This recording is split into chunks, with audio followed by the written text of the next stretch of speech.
কই গো গিন্নি, কোথায় গেলে? তোমার কি কি প্রয়োজন আমাকে একটু লিখে দাও তো। আসলে কাজের চাপে আমার খুব একটা মনে থাকে না তো, তাই আর কি।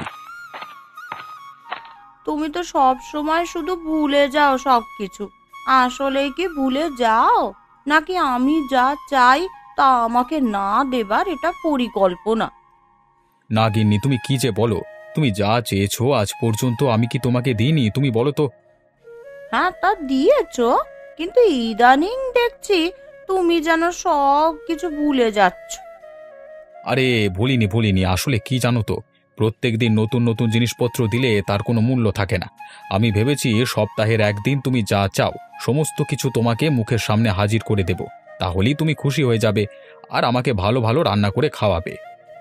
বেশ, দেখাই যাক। আচ্ছা শোনো, আজকে আসবার সময় এক বস্তা সরু চাল নিয়ে এসো। ঘরে চাল একদম ফুরিয়ে যাচ্ছে। এই তো একদম অর্ডার করলেই মুখের সামনে এসে হাজির করে দেব। হ্যাঁ, আরে চারিদিকে তাকিয়ে দেখো, অনেকে দুবেলা খাবারের জন্য দুমুঠো চাল পর্যন্ত পায় না। তুমি ঠিকই বলেছ। ওই তো আমার ছোট বোন কোথা থেকে ধরে যে ওই ভিখারির বাচ্চাটাকে বিয়ে করলো, দেখো এখন দুবেলা খাবার জন্য হয়তো চোখের জল ফেলছে। তাহলে তোমার মতো সুখ আর কতজনকার আছে বলো। এবার বলো, তোমাকে আমি ভালো রেখেছি কি রাখিনি? হ্যাঁ গো, সত্যি তুমি আমাকে খুব ভালো রেখেছো। আমার তো খাওয়া পড়ার কোনো অভাব হয় না। মাসে আমি 5টা করে শাড়ি পাই তোমার কাছ থেকে, আর গয়না তো আমার কাছে অফুরন্ত আছে। আর ওদিকে তোমার বোন, তার কি সারা বছরেও একটাও কাপড় জোটে?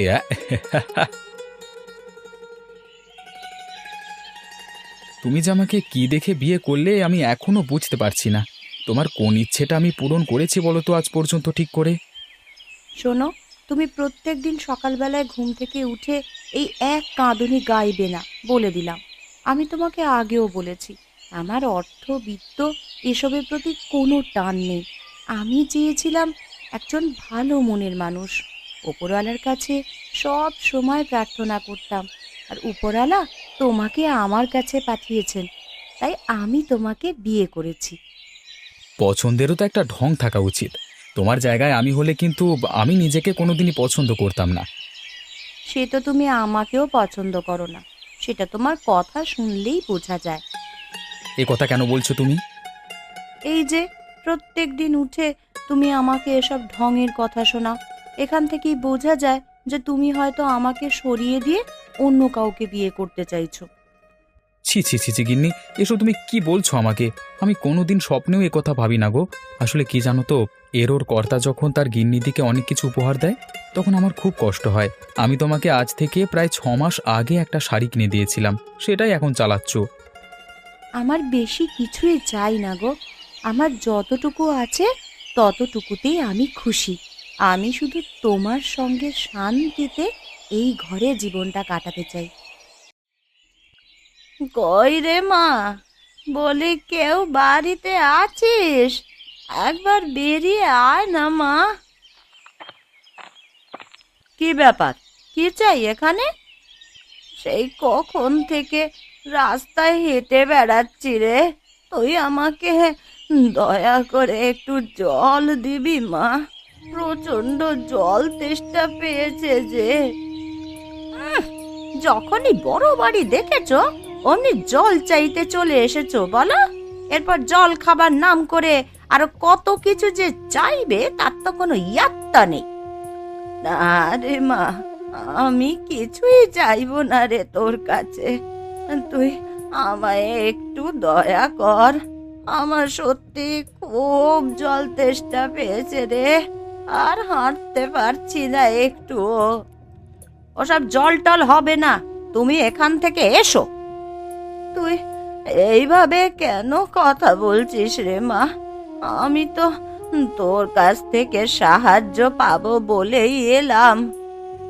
ওরকম অনেক ভিখারি দুবেলা আসে, প্রথমে জল চাই, তারপরে খাবার চাই, তারপর টাকা চাই। এই করতে করতে তো একেবারে মাথায় উঠে পড়ে, যেন একেবারে সমস্ত জিনিস আমাদের কাছেই গচ্ছিত রাখা আছে এমন ভান করে। না মা না, ওই রকম বলিস না মা, আমি ওই রকম নই রে। আমাকে তুই জল দিলে আমি তোকে অনেক আশীর্বাদ করে যাব। তা আমি কে সেই আশীর্বাদ ধুয়ে খাবো নাকি? হ্যাঁ, যত সব ছোট লোক। এই, যাও তো, যাও যাও এখান থেকে। বেকার শুধু শুধু সময় নষ্ট করো না আমার। ঠিক আছে মা, আমি চলে যাচ্ছি। তবে মনে রাখিস, তুই মানুষের সাথে যেভাবে ব্যবহার করলি, সেই ব্যবহার কেউ কোনোদিনও ভুলবে না রে।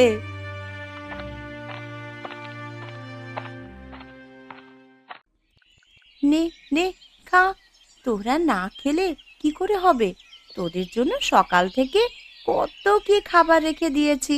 তোরা না খেলে যে আর হবে না। মারে, আমাকে একটু জল দিবি মা? আমি সেই অনেক দূর থেকে হেঁটে আসছি। নদীর ওপারে কেউ আমাকে জল দিল না রে। এই বাঁশের ব্রিজ টপকে তাই আমি এখানে এলাম। সে কি বুড়িমা, আপনি সেই নদীর ওপার থেকে জল না খেয়ে এখানে আসছেন? আরে আসুন আসুন, আমি আপনাকে জল দিচ্ছি।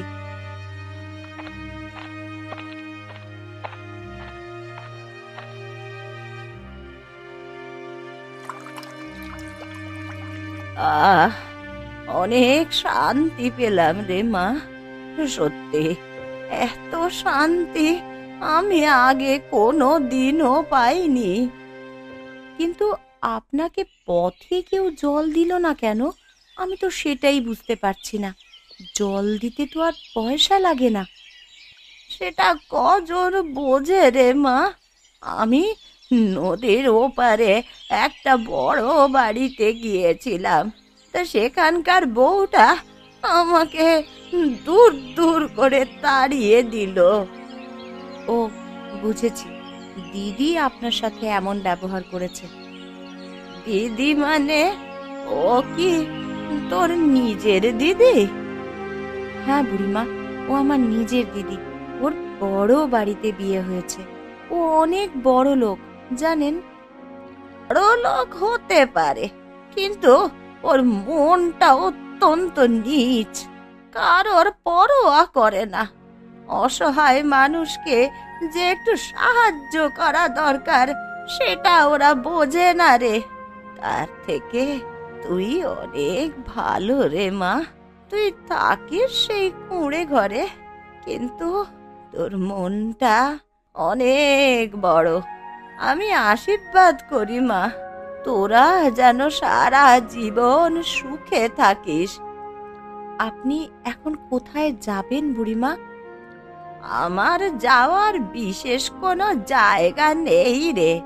আমি ওই পথে পথেই ঘুরে বেড়াই, দেখি কোনো বৃদ্ধাশ্রমে আমার ঠাঁই হয় কিনা। এখন আসি রে মা, তোরা ভালো থাকিস।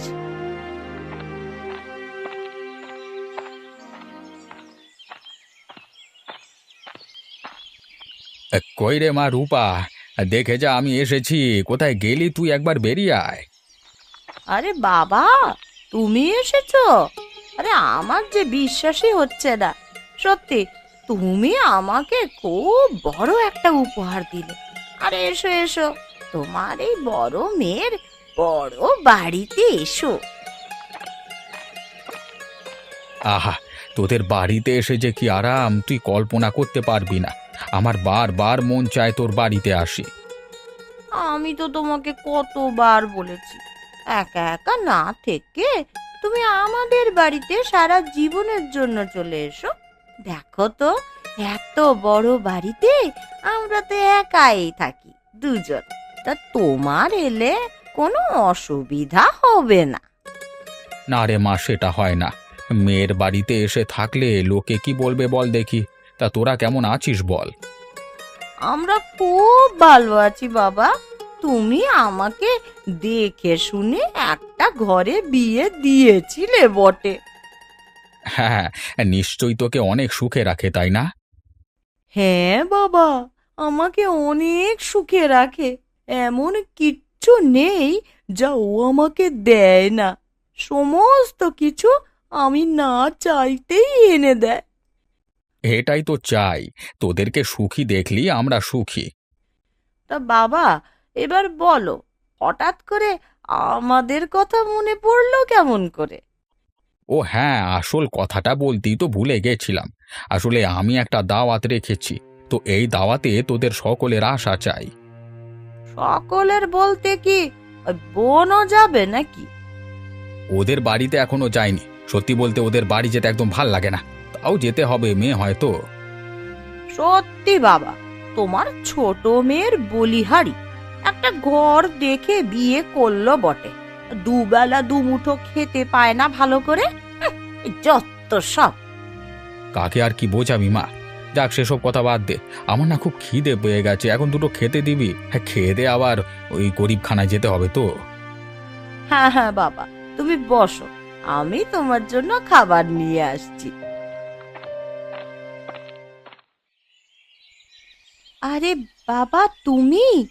আমার কি সৌভাগ্য তুমি আমাদের বাড়িতে এলে। এসো এসো, ভেতরে এসো। ভেতরে যাব? তোদের ভেতর আছে কোথায়? হ্যাঁ, ঘর বাহির সবই তো সমান।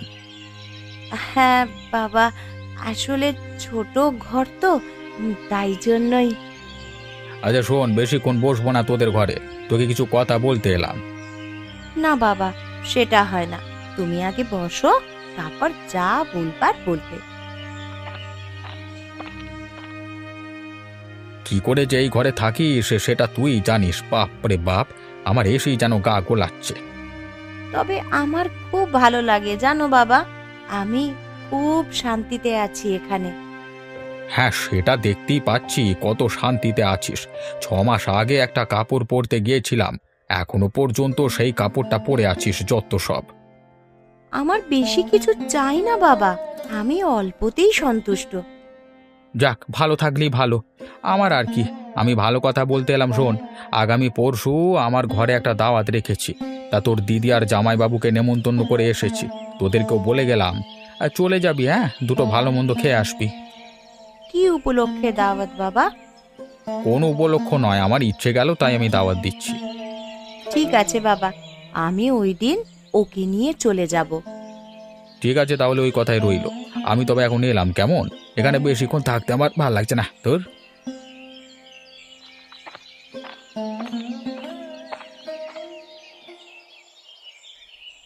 কোথায় কষ্ট হচ্ছে রে মা? আমাকে বল না, কোথায় কষ্ট হচ্ছে তোর? মা, মাথাটা খুব যন্ত্রণা হচ্ছে, পেটে খুব লাগছে। আমাকে কিছু ওষুধ দাও না মা, আমি ওষুধ খেলে এক্ষুনি ভালো হয়ে যাব। আমি যে তোর জন্য ওষুধ কিনবো সেই টাকা আমার কাছে নাই রে মা। তুই একটু কষ্ট করে শুয়ে থাক, আমি বরং একবার ওই নিখিলদার বাড়ি থেকে ঘুরে আসি। নিখিলদা নিশ্চয়ই আমাকে টাকা দিয়ে সাহায্য করবে। আচ্ছা মা, তাড়াতাড়ি চলে আসবে কিন্তু।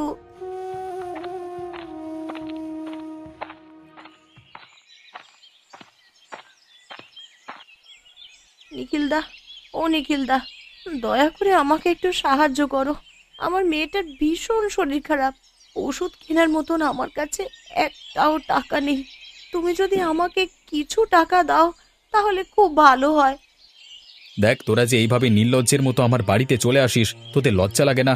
বড় লোক দেখেই তুই ভেবে নিস যখনই টাকা চাইবি তখনই তোকে টাকা দিয়ে দেবো নাকি? হ্যাঁ, আমার কাছে কি টাকার গাছ রেখেছিস? হ্যাঁ, দাদা, খুব বিপদে পড়ে তোমার কাছে আশা নিয়ে এসেছি, দয়া করে ফিরিয়ে দিও না, না হলে আমার মেয়েটার শরীরের খুব খারাপ হয়ে যাবে, মেয়েটা যে বাঁচবে না। না রে, পারলাম না, তুই অন্য কোনো ব্যবস্থা কর, দেখ অন্য কোথাও পাস নাকি। এখন আমি কি করব, কার কাছে সাহায্য চাইব? আমাকে যে যা হোক করে আমার মাকে বাঁচাতেই হবে। হ্যাঁ, আমি বরং একবার পলাশদার কাছে গিয়ে দেখি, কিন্তু ওরা কি আমাকে সাহায্য করতে পারবে?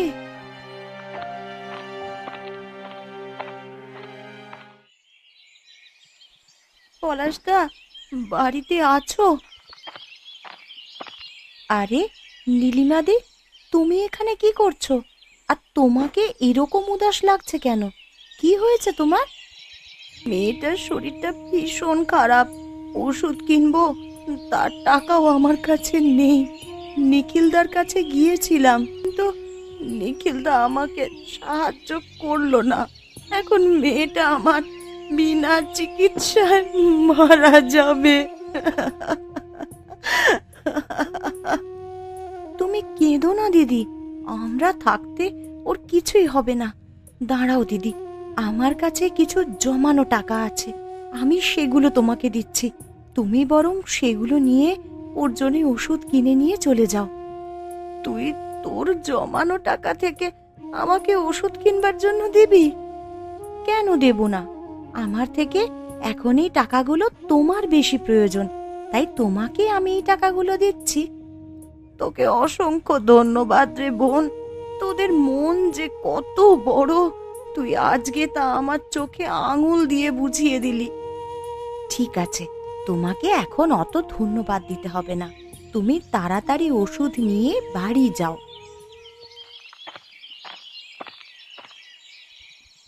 আরে এসো এসো বাবা জীবন, আয় মায়, তোদের জন্য সেই কখন থেকে অপেক্ষা করছি। এতক্ষণ আসতে সময় লাগলো? আর বলো না বাবা, তুমি তো ওকে চেনো, সারাক্ষণ শুধু কাজ আর কাজ। ওই কাজ ছাড়া কিছুই বোঝে না, তাই আসতে একটু দেরি হয়ে গেল। না না, কাজ নিয়ে থাকা খুব ভালো, অন্তত নিজেকে ব্যস্ত তো রাখতে পারে। সারাদিন তো সময়টা বেকার বেকার নষ্ট করে না। তা চলো বাবা জীবন, নিশ্চয়ই তুমি অনেক ক্লান্ত হয়ে গেছো, চলো এখন ভেতরে চলো। কিছু মনে করো না বাবা, হ্যাঁ, ওই তাড়াহুড়োর মাথায় মিষ্টি কিছু আনা হয়নি। আরে না না, সেসব নিয়ে তোকে ভাবনা চিন্তা করতে হবে না। চল চল, তোরা ভেতরে চল। কেমন আছো বাবা? শরীর কেমন আছে তোমার? হ্যাঁ ভালো আছি। তা কি ব্যাপার, তোদের আসতে এত দেরি হলো? কি করছিলিস কি? আসলে বাবা, আমাদের ওখানে একটা বাচ্চা মেয়ের খুব শরীর খারাপ ছিল, তাকে একবার দেখে আসতে গিয়েছিলাম। তো তার মা আমাদেরকে ছাড়লো না। বাবা, তোদেরকেও এত খাতির করে কেউ? খাতির নয় বাবা, আসলে ওদের পরিবারটাকে আমরা খুব ভালোবাসি, তো তাই জন্যই হয়তো আমাদেরকে। ঠিক আছে ঠিক আছে, অত না বকে এখন। তোদের জন্য বাড়ির পাশের ওই অতিথিশালাটা একটা জায়গা করা আছে, ওখানে গিয়ে বরং তোরা বিশ্রাম নে। আচ্ছা বাবা, আমরা তাই যাচ্ছি।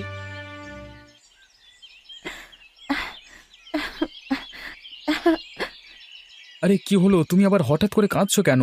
তোমার কি মাঝে মাঝে মাথা খারাপ হয়ে যায় নাকি? তুমি কিছু মনে করো না গো, দেখো দিদি আর জামাইবাবুকে ঘরের ভেতরে নিয়ে গেল, আর আমাদের এই বৈঠকখানায় থাকতে দিল। অত মনে করবার কি আছে, থাকতে তো দিয়েছেন। যদি এখান থেকে দূর দূর করে তাড়িয়ে দিতেন তাহলে একটা আলাদা ব্যাপার ছিল। তুমি এখন চোখের জল মুছে ফেলো। তুমি আমাকে মাঝে মাঝে বলো না যে তোমাকে কি জন্য বিয়ে করলাম। আমারও সত্যি এখন মনে হয়, সত্যি তো, তোমাকে কি জন্য বিয়ে করলাম। যা বাবা, আমি আবার কি করলাম? আমি কি কোনো ভুল করেছি গিন্নি? না, আমার কারণে আমার বাবার কাছ থেকে তোমাকে কত অপমান সহ্য করতে হয়। ওই অপমান আমি সহ্য করতে করতে অভ্যস্ত হয়ে গেছি।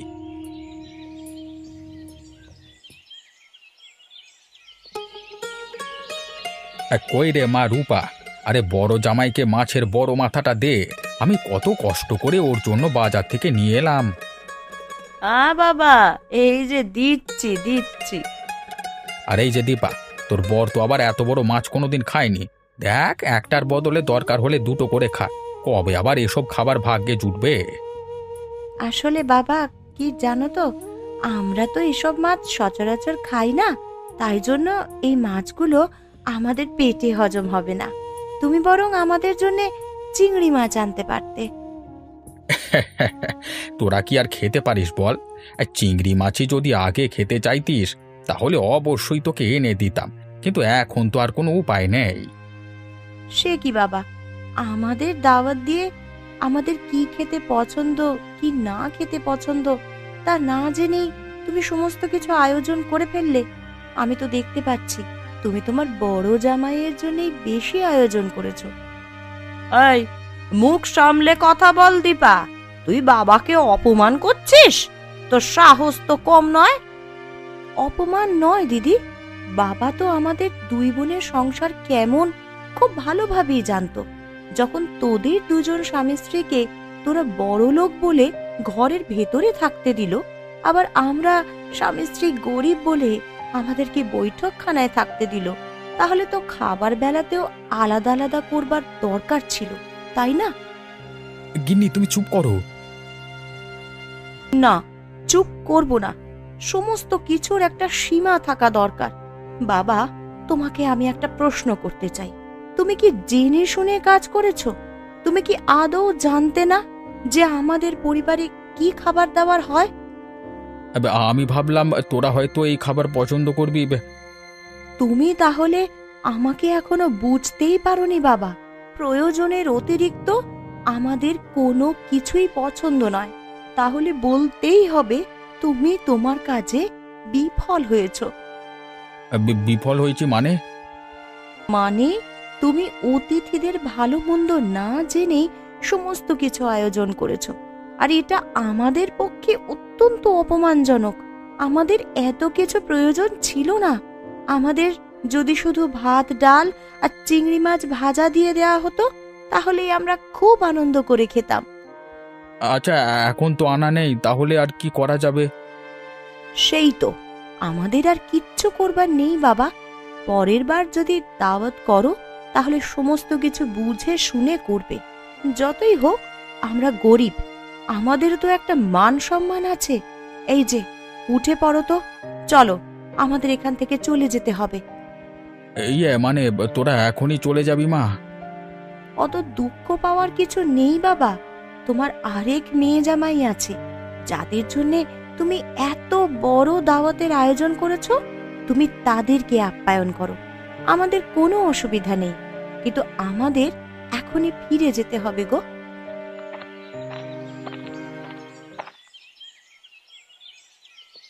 এটা তুমি কি করলে গিন্নি? তুমি বাবার মুখের উপর এই কথাগুলো বলতে পারলে? উনি যদি তোমাকে আর আমাকে ডেকে নিয়ে গিয়ে বারবার অপমান করতে পারেন, তাহলে আমিও পারি। উনি গুরুজন বলে আমি এতক্ষণ চুপ ছিলাম, কিন্তু সব সময় চুপ থাকাটা ভালো নয়। নিজের আত্মসম্মান বোধটাকেও কারোর কাছে বিকিয়ে দেওয়া যায় না। দেখো তো, আমার জন্য তোমাকে কত অপমানিত হতে হচ্ছে। সেটা তোমার কোনো দোষ নয়। যাদের যেমন মানসিকতা, তারা তো তেমনই করবে। চলো, সারাদিন তো কিছুই খাওয়া হয়নি। আমাদের ঘরে আমি চিংড়ি মাছ ভেজে রেখে গিয়েছিলাম। ওই দুখানি ভাত চাপিয়ে দিই, তারপর চিংড়ি মাছ দিয়ে আরাম করে খাওয়া যাবে।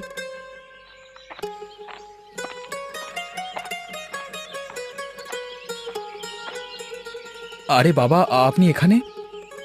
না এসে থাকতে পারলাম না। আসলে আমি তোমাদের সাথে খুবই বাজে ব্যবহার করেছি। আমি আশেপাশের লোকজনের কাছ থেকে শুনেছি তোমাদের ঘর ছোট হতে পারে, কিন্তু তোমাদের মনটা বিশাল বড়।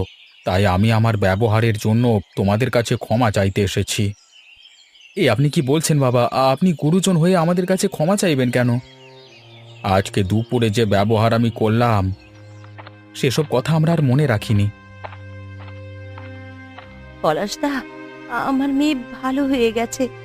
দীপাদি যদি সেদিন আমাকে টাকাটা দিয়ে সাহায্য না করতো, তাহলে আমি ওষুধ কিনে খাওয়াতে পারতাম না। সে কি, তোমার মেয়ের যে শরীর খারাপ হয়েছিল তা তো জানতাম না। দীপাদি তোমাকে বলেনি হয়তো, কিন্তু আমি আজকে তোমাদের টাকাটা ফেরত দিতে এসেছি। কিসের টাকা? আমি তোমাকে সেই টাকা ফেরত দিতে বলেছি। তোমার মেয়ে সুস্থ হয়েছে, এতে আমি খুব আনন্দিত হয়েছি। কিন্তু দিদি, এরকম করলে কি করে হবে? সেসব নিয়ে তোমাকে ভাবতে হবে না। আমি আবার ঠিক টুকটুক করে কাজ করে টাকা জমিয়ে নেব। তুমি তোমার মেয়ের প্রতি খেয়াল রেখো। সত্যি মা, তোদের দেখে আমি অবাক হচ্ছি। তোরা গরিব হয়েও বিপদের সময় মানুষকে সাহায্য করছিস। তোদের প্রতি আমার খুব গর্ব হচ্ছে রে।